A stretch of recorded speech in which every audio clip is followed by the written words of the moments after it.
Hello friends, स्वागत है आपका आपके YouTube channel spark education point में। स्टूडेंट्स, आज की वीडियो में हम देखेंगे क्लास 11th का पॉलिटिकल साइंस, जिसमें चैप्टर 4 कार्यपालिका। स्टूडेंट्स, इससे पहले हम 3 चैप्टर्स ऑलरेडी क्लियर कर चुके हैं। अगर आपने उन चैप्टर्स को नहीं पढ़ा है तो फर्स्टली उन चैप्टर्स को पढ़िए, एंड जो भी आपको उसमें इंपॉर्टेंट टॉपिक्स लगते हैं वीडियो को पॉज करके आप अपने नोटबुक में भी लिख सकते हैं। आज का वीडियो हम शुरू करते हैं। फर्स्टली हम ये जानेंगे कार्यपालिका क्या होती है। कार्यपालिका सरकार का दूसरा महत्वपूर्ण अंग है।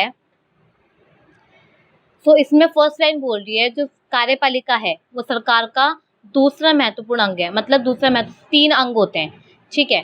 3 अंग होते हैं, विधानपालिका, कार्यपालिका और न्यायपालिका। तो जो कार्यपालिका होती है वो दूसरा महत्वपूर्ण अंग है, ऐसे समझिए। फिर आता है आपका विधानमंडल के बनाए हुए कानूनों को कार्यपालिका के द्वारा ही लागू किया जाता है। प्राचीन काल में सम्राट स्वयं ही कानून बनाता था, कानून को लागू करता था, परंतु आधुनिक राज्य में शक्तियों का पृथक्करण होने के कारण कार्यपालिका केवल कानून को लागू करती है। इसको समझते हैं। प्राचीन काल यानी कि अगर आप पुराने समय में देखें, जो सम्राट और राजा होते थे वो स्वयं ही कानून को बनाते थे और स्वयं ही उस कानून को लागू भी करते थे और प्रजा को उन्हीं कानूनों के अनुसार न्याय करते थे, यानी कि न्याय देते थे। तो वो जो तीनों काम थे वो सम्राट खुद ही करते थे। लेकिन अगर आप आज के समय में देखें, जो ये कानून है ये हमारा 3 अंग में बट रखा है, ठीक है। कार्यपालिका का जो कार्य होता है वो केवल कानून को लागू करने का होता है। अब बात करें हम सरकार के 3 अंग, तो पहला है विधानपालिका। जो विधानपालिका क्या करती है, कानून को बनाती है। इसकी छोटी सी डेफिनेशन है, जो विधानपालिका होती है वो क्या करती है, लोगों की इच्छा के अनुसार लोगों को किस कानून की आवश्यकता है उन आवश्यकताओं को देखकर क्या करती है, कानून बना देती है। फिर आती है कार्यपालिका। कार्यपालिका उस कानून को लागू करती है, ठीक है। फिर आती है आपकी लास्ट जो है वो है न्यायपालिका। एक ने कानून जनता के अनुसार बना दिया, जनता को कौन से कानून की आवश्यकता है, कार्यपालिका ने उसको लागू कर दिया और उन कानूनों के द्वारा न्यायपालिका क्या करती है, न्याय देती है, ठीक है। अब बात करें कार्यपालिका की, 2 तरह की कार्यपालिका हो सकती है। एक है आपकी राजनीतिक और एक है आपकी स्थायी। राजनीतिक का अर्थ होता है नॉन परमानेंट, ठीक है। नॉन परमानेंट में कौन आते हैं, नेता, मंत्री, प्रधानमंत्री, सरकार। राजनीतिक कार्यपालिका में जो लोग होते हैं वो आपके परमानेंट नहीं होते बिल्कुल भी। उनका जो काम करने का जो समय होता है वो एकदम निश्चित होता है, यानी कि जैसे नेता, मंत्री, प्रधानमंत्री, इनका जो कार्यकाल होता है काम करने का वो केवल 5 वर्ष का होता है, ठीक है। अगर आप स्थायी में देखें तो स्थायी में कौन लोग आ जाते हैं, जो लोग पढ़े लिखे होते हैं, ठीक है, जो अपने टैलेंट के हिसाब से अपनी पोजीशन पे बैठे होते हैं, ठीक है, जो पढ़े लिखे हैं, जो जिनको हम नौकरशाही भी कह सकते हैं। और जो राजनीतिक होते हैं वो क्या होते हैं, एक निश्चित इनका समय होता है 5 साल का। और जो स्थायी लोग होते हैं उनका कोई लिमिटेड टाइम नहीं होता है, ठीक है। वो अपनी एजुकेशन से अपने पद पर बैठे होते हैं। हाँ, अगर राजनीतिक में देखें तो राजनीतिक में कुछ नेता अनपढ़ भी आपको देखने को मिलेंगे, ठीक है। अगर आप स्थायी में देखो तो स्थायी में आपके जितने भी कर्मचारी होंगे वो सारे ही पढ़े लिखे होंगे। तो ये 2 तरह से आपने कार्यपालिका देखी, राजनीतिक और स्थायी। राजनीतिक जो होती है नॉन परमानेंट और स्थायी जो होती है वो होती है परमानेंट। तो अभी आपने पढ़ा कार्यपालिका क्या होती है, सरकार के कौन से 3 अंग होते हैं, और कार्यपालिका में आपने 2 पढ़े, राजनीतिक और स्थायी। हमारे देश में जो राष्ट्रपति है वो नाममात्र कार्यपालिका है। हमारे जो देश है भारत, उसमें जो राष्ट्रपति है वो नाममात्र कार्यपालिका है। नाममात्र का अर्थ होता है जिसके पास ज्यादा शक्तियां नहीं है। हमारे देश में जो ज्यादा शक्तियां हैं वो प्रधानमंत्री के पास है। राष्ट्रपति के पास इतनी शक्तियां नहीं जितनी प्रधानमंत्री के पास है। जो नाममात्र शक्ति होती है उसको हम कहते हैं जिसके पास कुछ पावर ही नहीं है। राष्ट्रपति के पास पावर है मगर ज्यादा नहीं है जितनी प्रधानमंत्री के पास है। प्रधानमंत्री की जो कार्यपालिका होती है उसको बोलते हैं वास्तविक कार्यपालिका, जिसके पास ज्यादा शक्ति है, ठीक है। और नाममात्र कार्यपालिका किसके पास है, राष्ट्रपति के पास। जिसके पास ज्यादा पावर्स नहीं होती, जिसके पास ज्यादा शक्तियां नहीं होती, उसको हम नाममात्र कार्यपालिका कहते हैं। तो हमारे भारत देश में जो ज्यादा शक्तियां दे रखी है वो किसको दे रखी है, प्रधानमंत्री को। भारत में संसदीय व्यवस्था अपनाई गई है। स्टूडेंट्स, ये आपसे 1 नंबर में क्वेश्चन पूछा जा सकता है, हमारे देश ने कौन सी व्यवस्था अपनाई है? संसदीय व्यवस्था अपनाई है।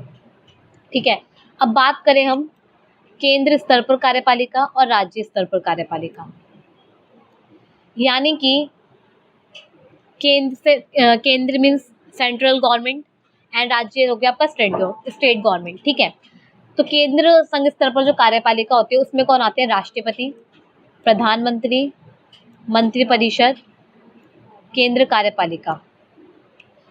तो जो हमारे जो केंद्र सरकार होती है उसमें जो कार्यपालिका होती है उसमें हमारे राष्ट्रपति, प्रधानमंत्री और मंत्रिपरिषद जो कैबिनेट होती है प्रधानमंत्री की। ठीक है, केंद्र कार्यपालिका क्या करती है? वो पूरे देश पर शासन करती है। किस पर शासन करती है? पूरे देश पर, ना कि एक राज्य पर। अगर हम दूसरी तरफ राज्य को देखें, राज्य में कौन आ जाते हैं? मुख्यमंत्री, गवर्नर, मंत्रिपरिषद। राज्य कार्यपालिका केवल अपने राज्य पर ही कार्य करेगी। दोनों को थोड़ा ध्यान से समझते हैं। जैसे ये एक हो गया हमारा देश, ठीक है, मैंने एक सर्कल कर दिया, ये है हमारा भारत। तो जो पूरे भारत पे शासन करेगी वो कौन होगी? केंद्र सरकार। ठीक है, यानी कि केंद्र कार्यपालिका, जिसको हम संघ भी कहते हैं।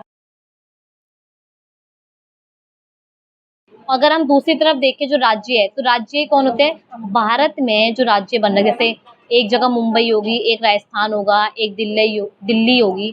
ठीक है, तो ऐसे क्या है, बहुत सारे क्या है राज्य हैं हमारे भारत में। जो हमारे मुख्यमंत्री होंगे और जो मंत्रिपरिषद होगी वो केवल अपने राज्य पर ही शासन कर सकती है, ना कि पूरे देश पर। पूरे देश पर कौन शासन करेगी? केंद्र सरकार। जैसे यहाँ लिखा है अपने राज्य पर ही शासन करती है। किसी भी राज्य का मुख्यमंत्री दूसरे राज्य में दखल अंदाजी नहीं दे सकता, कोई हस्तक्षेप नहीं करेगा, वो केवल अपने राज्य पर ही शासन करेगा। ठीक है, अब आगे चलते हैं। अब बात करते हैं कार्यपालिका के प्रकार। पहला है संसदीय। सरकार के प्रमुख आमतौर पर प्रधानमंत्री है। हमारे देश ने संसदीय शासन प्रणाली को अपनाया है। भारत देश ने संसदीय शासन प्रणाली को अपनाया है, जिसमें जो हेड होगा, प्रमुख मीन्स हेड जो होगा, वो कौन होगा? प्रधानमंत्री।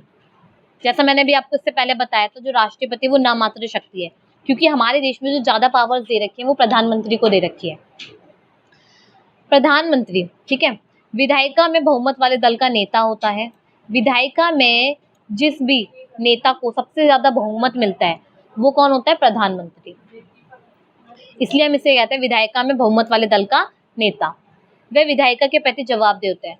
अगर प्रधानमंत्री और उसकी मंत्रिपरिषद ठीक ढंग से कार्य नहीं कर रही है तो उसको विधायिका के प्रति जवाब देना पड़ेगा।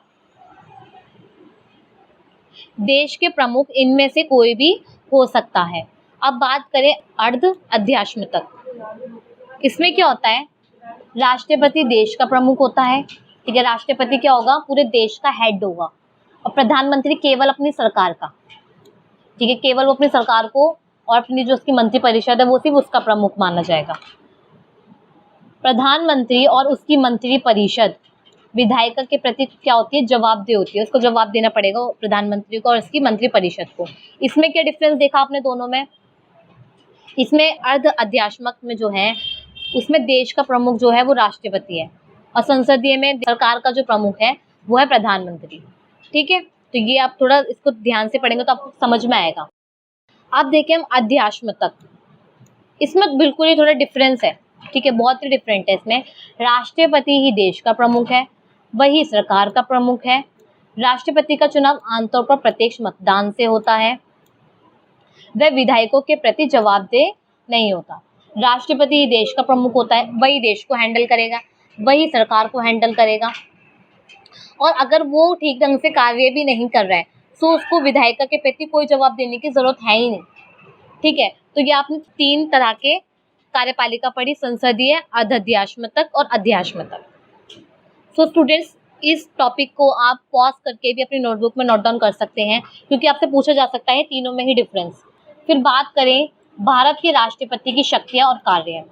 हमारे देश में जो राष्ट्रपति हैं, ठीक है, उनकी शक्तियाँ और वो क्या कार्य करते हैं वो अब हम पढ़ेंगे। कि स्टूडेंट्स तकरीबन आपके 5 मार्क्स में क्वेश्चन आता है कि भारत राष्ट्रपति की शक्तियाँ बताएं और उसके कार्य बताएं। भारत के संविधान के अनुसार संघ की शक्तियाँ यानी कि केंद्र की शक्तियाँ राष्ट्रपति के पास होती हैं। ठीक है। जो हमारे देश में जो केंद्र सरकार है उसकी जो शक्तियां हैं, उसकी जो पावर है वो राष्ट्रपति के पास है। राष्ट्रपति भारत का प्रथम नागरिक होता है। पहला नागरिक कौन होता है? राष्ट्रपति। राष्ट्रपति का जो कार्यकाल होता है वो केवल 5 वर्ष के लिए होता है। इसका चुनाव सीधे जनता के द्वारा नहीं होता, बल्कि जनता द्वारा चुने गए प्रतिनिधि, विधायक, संसद द्वारा होता है। जो राष्ट्रपति का जो कार्यकाल होता है वो केवल 5 वर्ष के लिए होता है और इसका चुनाव जनता द्वारा नहीं किया जाता।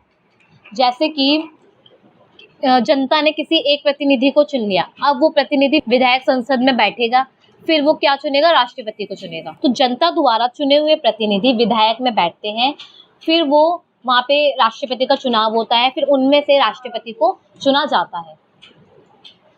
राष्ट्रपति की जो उम्र होती है वो कितनी होती है? 35। कितनी होती है? 35।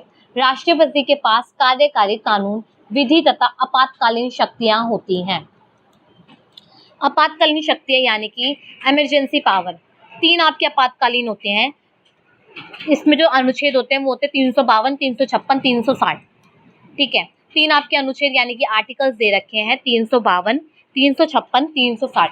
352 जो आर्टिकल है वो आपका होता है जैसे हमारे राष्ट्रीय युद्ध हो जाते हैं, बाहर से किसी और देश ने हम पे क्या कर दिया? हमला कर दिया, अचानक ही रात में हमला कर दिया, हमें कुछ पता ही नहीं था, तो उस टाइम क्या लग जाता है? राष्ट्रपति आपातकाल लगा देता है 352 का। ठीक है। फिर आता है आपका 356। 356 तब लगता है जब किसी राज्य का जो मिनिस्टर है, ठीक है, जो मंत्री है, वो ठीक ढंग से कार्य नहीं कर पा रहा है, तो उस टाइम आपातकाल लग जाता है और फिर उस टाइम राष्ट्रपति उस राज्य पर शासन करता है जब तक दूसरे चुनाव नहीं हो जाते। और तीसरा आता है आपका 360। 360 जो होता है वो तब लगता है जब हमारे देश में आर्थिक वित्तीय होते हैं। ठीक है। वित्तीय यानी कि पैसा, अगर हमारे देश में पैसों की कमी पड़ रही है, ठीक है, वित्तीय से रिलेटेड कोई भी कमी पड़े तो उस टाइम आपातकाल लग जाता है। मगर स्टूडेंट्स अभी तक हमारे देश में जो 360 जो अनुच्छेद है वो अभी तक नहीं लगा है। ठीक है। और संसदीय व्यवस्था में राष्ट्रपति अपनी शक्तियों का प्रयोग मंत्रिपरिषद की सलाह पर करता है। ये बहुत ही अच्छा टॉपिक है। इसमें जो बोला गया है, राष्ट्रपति अपनी शक्तियों का प्रयोग तभी कर सकता है जब वो अपनी मंत्रिपरिषद से सलाह नहीं ले सकता जब तक। ठीक है। अगर कोई भी राष्ट्रपति को अपनी शक्तियों का प्रयोग करना है तो पहले वो अपनी मंत्रिपरिषद से सलाह लेगा, फिर उस शक्ति का प्रयोग करेगा। वो अपने ही ये नहीं कि उसने खुद ठान ली कि मैं पावर का यूज करूं, पहले वो अपनी मंत्रिपरिषद से पूछेगा। राष्ट्रपति के विशेष अधिकार। कुछ राष्ट्र हमारे देश में राष्ट्रपति को विशेष अधिकार भी दे रखे हैं। ठीक है। अब वो कौन कौन से अधिकार हैं वो देख लेते हैं। राष्ट्रपति मंत्रिपरिषद की सलाह को लौटा सकता है और उसे अपने फैसले पर पूर्ण विचार के लिए कह सकता है। यदि मंत्रिपरिषद के बाद भी वही परामर्श फिर भेज दें, ऐसी स्थिति में राष्ट्रपति को वह प्रस्तावना माननी पड़ेगी। मान लो एक बिल आया, ठीक है, या फिर एक कानून, विधान पालिका एक कानून बना रही है, ठीक है, तो वो क्या होगा? 2 संसद के पास से होके गया, यानी कि लोकसभा और राज्यसभा के पास से होके गया। फिर उसके बाद क्या होगा? वो राष्ट्रपति के पास जाएगा। अगर राष्ट्रपति को उस कानून को लेकर कुछ कंफ्यूजन है या फिर उसको समझ नहीं आ रहा है तो वो दोबारा से उस कानून को संसद के पास भेज सकता है। ठीक है। उसकी जो सलाह है वो लौटा सकता है। और इसी तरह से इसमें क्या है, जो राष्ट्रपति है वो अगर मंत्रिपरिषद कोई भी सलाह कर रही है, अपने में बातचीत कर रही है और वो राष्ट्रपति के पास अगर वो जाए, ठीक है, कोई भी सलाह जाए उसके पास कि आप ऐसा करो, आप ऐसा करो, अगर राष्ट्रपति को वो चीज समझ में नहीं आ रही है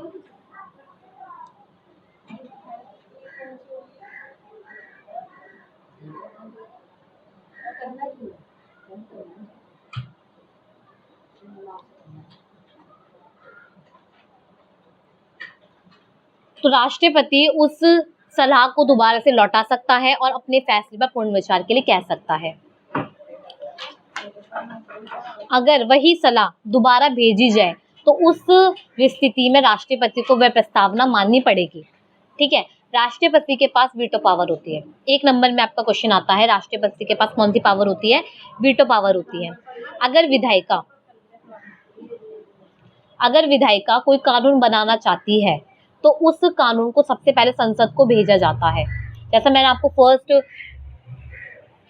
फर्स्ट पैराग्राफ में बताया, अगर विधायिका कोई भी कानून बनाना चाहती है तो पहले वो संसद के पास भेजेगी।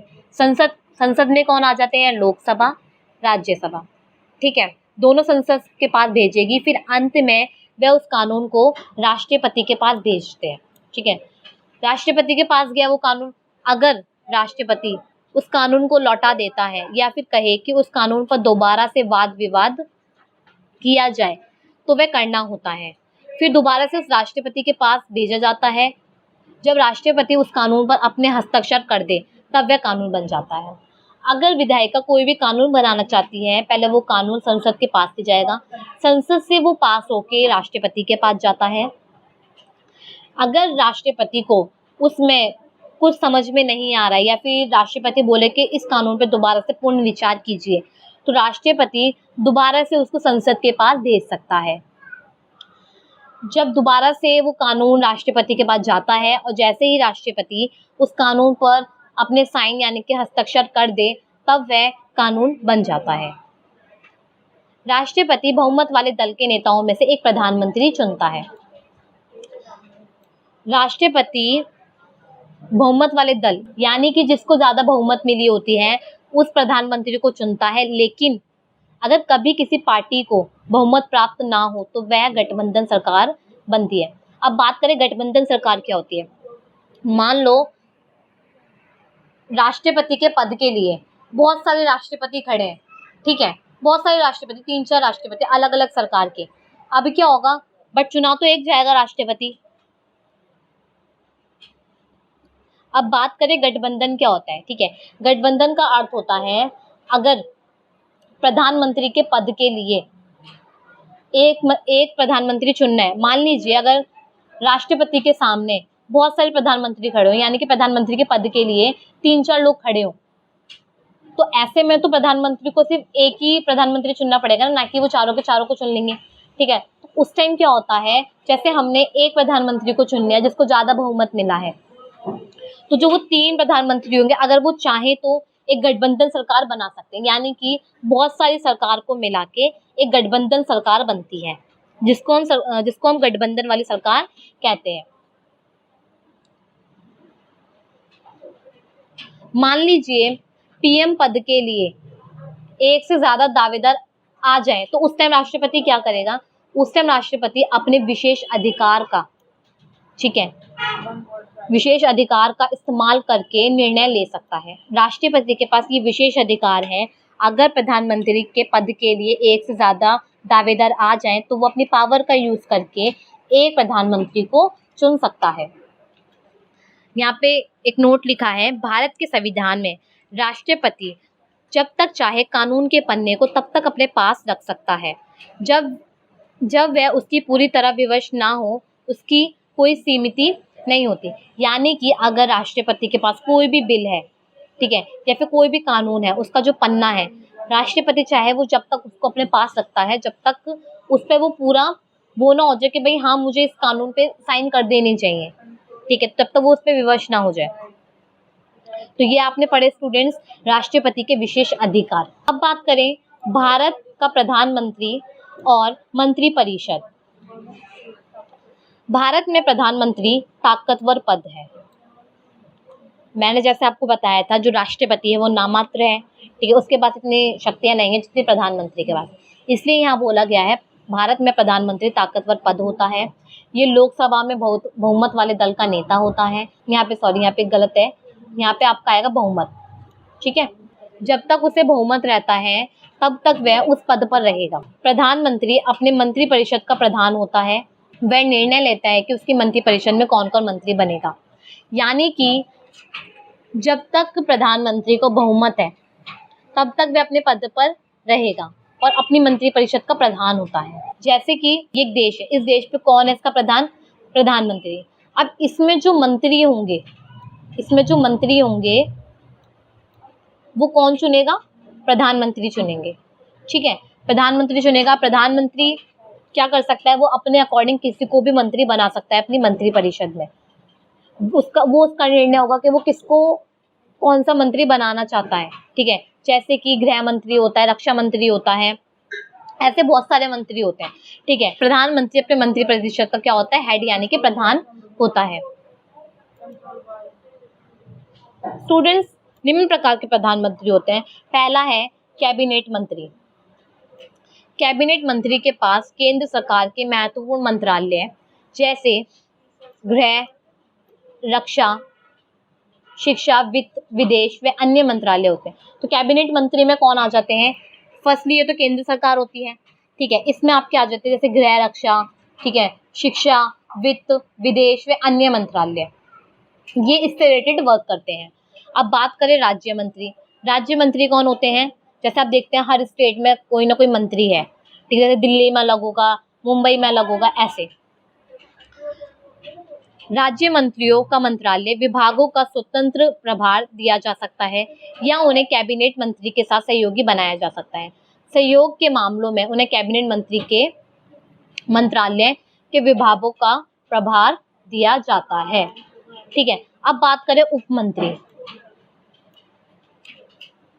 उप मंत्री कौन होते हैं, उप मंत्री कैबिनेट और राज्य मंत्रियों को उनके प्रशासनिक कार्य में मदद के लिए नियुक्त किया जाता है। यह कैबिनेट के सदस्य नहीं होते, इन्हें मंत्रालय का स्वतंत्र प्रभार नहीं दिया जाता। यानी कि उप मंत्री तब कार्य करता है, मान लीजिए जैसे अगर कैबिनेट और राज्य मंत्री को, ठीक है, कोई कार्य में मदद चाहिए, ठीक है, कोई कार्य में मदद चाहिए, तो तब वह उप मंत्री की मदद लेता है। ये क्या कि ये कैबिनेट का सदस्य नहीं होता। किसका सदस्य नहीं होता, कैबिनेट का सदस्य नहीं होता, और इन्हें मंत्रालय का स्वतंत्र प्रभार भी नहीं दिया जाता। तो ये आपने 3 प्रकार के प्रधानमंत्री पढ़े, कैबिनेट, राज्य मंत्री और उप मंत्री।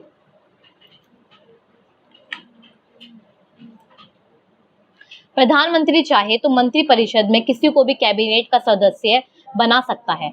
तो मैंने जैसे आपको बताया, प्रधानमंत्री चाहे तो अपनी मंत्री परिषद यानी कि अपनी कैबिनेट में किसी को भी कैबिनेट का सदस्य बना सकता है, ठीक है, चाहे उसे चुनाव में बहुमत मिला हो या नहीं मिला हो। अगर कोई व्यक्ति संसद का सदस्य हुए बिना पीएम बन जाता है तो उसे 6 महीने के अंदर ही संसद के सदस्य में निर्वाचित होना पड़ता है। मान लीजिए अगर किसी सदस्य को जो पीएम पद पर बैठेगा, अगर उसको बहुमत नहीं मिला है, ठीक है, और वो बैठ चुका है, तो उसको क्या करना पड़ेगा, 6 महीने के अंदर ही संसद के सदस्य यानी कि संसद के जो सदस्य उसमें निर्वाचित होना पड़ेगा। पीएम की मौत होने या त्यागपत्र देने पर मंत्रिपरिषद भंग हो जाती है। मान लीजिए अचानक से पीएम की मौत हो गई या फिर उसने त्यागपत्र दे दिया, तो उस टाइम क्या होगी, जो उसकी मंत्रिपरिषद होगी वो भंग हो जाएगी, क्योंकि पीएम ने क्या करा है, अपनी मंत्रिपरिषद तो उसने खुद बनाई है ना अपने अकॉर्डिंग। 5 साल बाद दूसरा मंत्री आएगा तो वो अपनी मंत्रिपरिषद बनाएगा, फिर उसके बाद 5 साल बाद दूसरा प्रधानमंत्री आएगा, फिर वो दूसरी मंत्रिपरिषद बनाएगा। अगर अचानक से किसी पीएम की मौत हो गई तो उससे क्या होगा, मंत्रिपरिषद जो भी वो पूरी भंग हो जाएगी। मंत्रिपरिषद में किसी का भी मंत्रालय बदल सकता है, यानी कि प्रधानमंत्री चाहे तो अपनी मंत्रिपरिषद में किसी का भी मंत्रालय बदल सकता है। मान लीजिए एक मंत्री है जिसको हम बोलेंगे शिक्षा मंत्री, ठीक है, तो प्रधानमंत्री चाहे तो उसका जो कार्य है वो बदल सकता है, यानी कि शिक्षा मंत्री से वो चाहे तो उसको रक्षा मंत्री बना सकता है। ये उसकी पावर होती है, किसकी, प्रधानमंत्री की। प्रधानमंत्री जब ज़्यादा ताकतवर होता है जब उसे लोकसभा से बहुमत प्राप्त हो, यानी कि प्रधानमंत्री जब ज़्यादा ताकतवर होता है जब उसे लोकसभा से ज़्यादा बहुमत प्राप्त हो। अगर उसे लोकसभा से बहुमत प्राप्त नहीं है तो फिर वह क्या करेगा, एक गठबंधन सरकार बनेगी। 1989 के बाद जो भी सरकारें बनी सभी गठबंधन की स्थिति में आई। ऐसे में कुछ सरकारें पूरे समय सत्ता में नहीं रह पाई, यानी कि 1989 के बाद जितनी भी सरकारें बनी सारी सरकार गठबंधन में ही बनी, जिसके कारण कुछ समय तक बहुत सी सरकारें सत्ता में यानी कि चुनाव में नहीं खड़ी हुई। अब बात करें प्रधानमंत्री की शक्तियों के साधन, तो पहला है मीडिया तक पहुंच होती है उनकी, लोकसभा का नेतृत्व होता है, अधिकारी वर्ग पर आधिपत्य होता है, मंत्रिपरिषद पर नियंत्रण होता है यानी कि कंट्रोल होता है, अंतर्राष्ट्रीय सम्मेलन और विदेश यात्रा का अधिकार होता है। वो चाहे तो वो कहीं भी किसी भी देश और विदेश में यात्रा कर सकते हैं।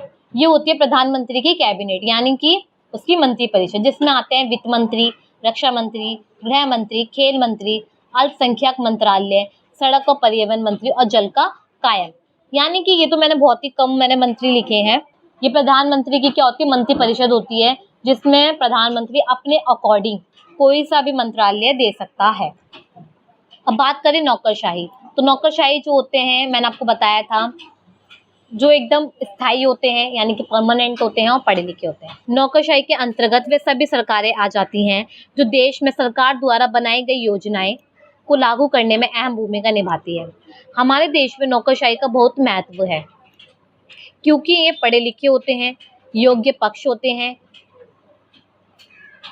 यह सरकार के स्थायी कर्मचारी, जैसे मैंने आपको बताया परमानेंट कर्मचारी होते हैं, ये सरकार के स्थायी कर्मचारी के रूप में क्या करते हैं, काम करते हैं। जैसे आपने बहुत से बैंक में जाते होंगे आप, उनमें जो कर्मचारी होते हैं वो कौन होते हैं, एकदम स्थायी होते हैं। वो अपने योग्य पक्ष व्यक्ति होते हैं और पढ़े लिखे भी होते हैं। नौकरशाही राजनीति से दूर रहकर काम करना चाहिए।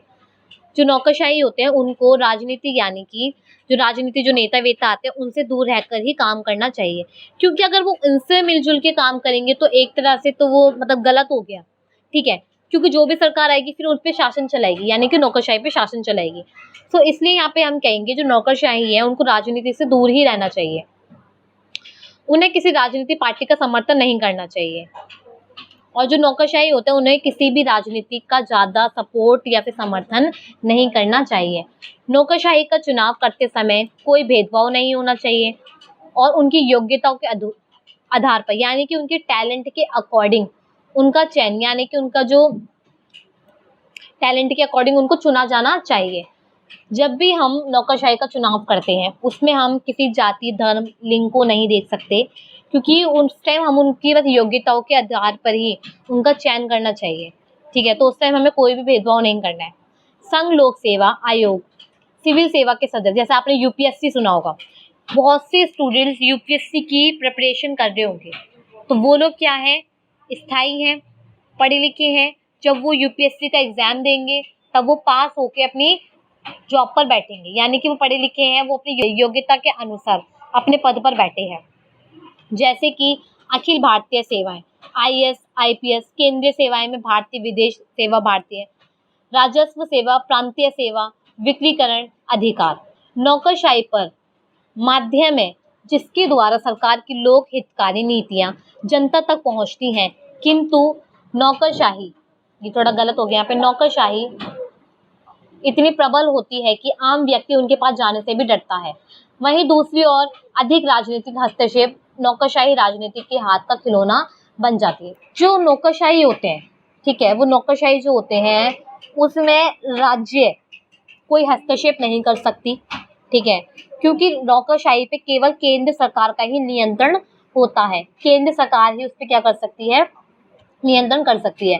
राज्य इस पर कोई हस्तक्षेप नहीं करेगा। और हाँ, बहुत से व्यक्ति आपने देखा होगा उनके पास जाने से भी डरते हैं। जैसे फॉर एग्जांपल आप किसी बैंक के बाहर खड़े हैं, अगर आप पढ़े लिखे नहीं है तो आप उनके पास जाने से भी डरेंगे, ठीक है। तो इस तरह से अगर मान लीजिए अगर कोई भी नौकरशाही, ठीक है, राजनीति में आ जाता है तो वो क्या होता है, उस राजनीति का हाथ का खिलौना, क्योंकि जो राजनीति बोलेगी, जो उसके नेता बोलेंगे वो वही करेगा। तो एक तरह से वो क्या हो गया, उस तरह का खिलौना बन गया उनके हाथों का। सो स्टूडेंट्स, ये हमारा चैप्टर यहाँ पे फिनिश होता है। अगर आपको ये वीडियो पसंद आया हो तो वीडियो को do like, share and comment करें। और हाँ, अगर आप मेरे चैनल पे नए हैं या फिर मेरी वीडियो को फर्स्ट टाइम देख रहे हैं तो चैनल को सब्सक्राइब करें एंड बेल आइकन को बजाना ना भूलें।